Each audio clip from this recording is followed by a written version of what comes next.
as human beings, and I think that part of the reason that I am successful doing what I do is I'm the same all the time. Yeah. Right? But I think that most people, they have their work persona. Yes, but there's also something about you that is a level I don't give a like no other I've ever seen before. Like, because I don't give a I know, exactly. Because I am me, and I am genuine, and I am... But even you, like, we get on this podcast, and all of a sudden it's, what? Oh my God, Just because I'm nicer to you on the podcast. Oh my God, yes. I wish we could have cameras follow us around, period. Just all the time. Terry, can you just live with us in the back seat so that she can always... hell no, I'm not saying that. So she can always just be nicer. And by the way, you're not even... and then we also wanted to take, involve the audience into it. So... Yeah.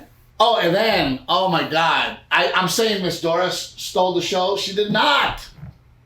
Garrett stole the show. Oh, yeah. So I don't think, I don't know if everyone realized this, but what we did was obviously Garrett has a bedtime and we were filming till 1 a.m. So Garrett went on stage after your set in the first show only. And then we did the podcast because that was its own monster. Well, after the second show, we taped it. And here's a little bit about how the sausage is made. For those of you that don't know, every special I do, we record 2 shows, 2 separate audiences, and then we end up in the edit room combining the 2 shows. But to give you credit, you are such a pro that... What? What's happening right now? Am I getting credit for something?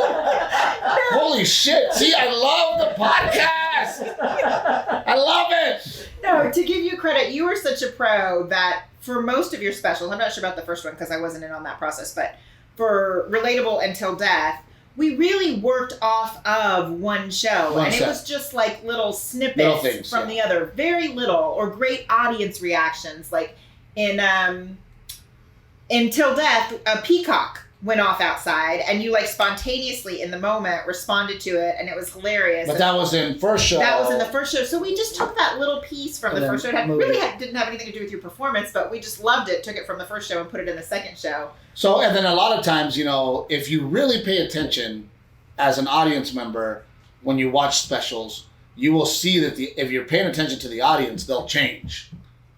So one of the funniest things that ever happened to me, I started comedy with this guy.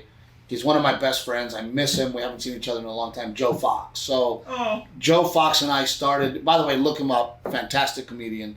Joe Fox and I started comedy together in Dallas, and our mutual friend, who you know too, Marvin, had got us, one of my first TV appearances was BET Comic View.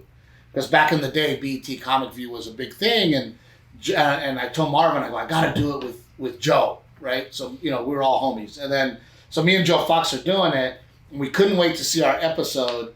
And then Joe Fox is performing, they cut to an audience shot, and Joe Fox is in the audience. Joe's laughing at himself. And me and Joe were like, oh my God, dude. They used your shot, right?